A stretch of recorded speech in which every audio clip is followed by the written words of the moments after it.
Hey y'all, welcome back. Today I'm just going to show you how to make your own rose salt. And this is for a ritual bath that is used to reground you, to clear your heart of past hurt, past relationships that didn't go quite the way you wanted them to go. And don't, when you've been hurt from love, don't run to somebody trying to put a love spell on them. Just let it be what it is and just work on you. Work on the self-love. So this is what this bath is going to do for you, okay? So all you're going to need is some pink Himalayan salt. And the reason I say use this salt, because it's a little stronger than regular sea salt. This is more grounding, okay?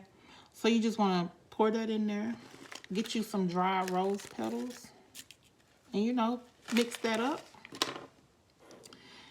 And that's one way you can do it, just the salt with the rose petals. Then if you don't want to do that, you can just do the salt in some essential rose oil, okay? Some rose essential oil. And also, when you're doing your baths with any herbs or flowers and stuff like that, I always try to use like a little sachet to put it in because it'll make cleanup easier and you don't want to clog your drains up and stuff like that, okay? So yeah, that is really quick in and out. So yeah, work on you. This is the perfect little bath for that.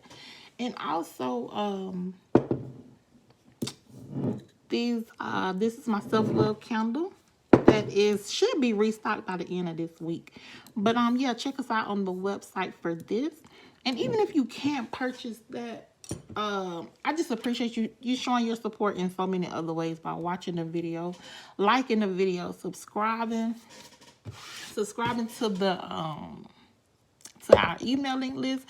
All of that is a way to support, and I really appreciate you guys for that. So I hope that y'all can use this and find it helpful in your day-to-day life. Help bring you right on back around, reground you. And yeah, until next time, y'all stay blessed and highly favored.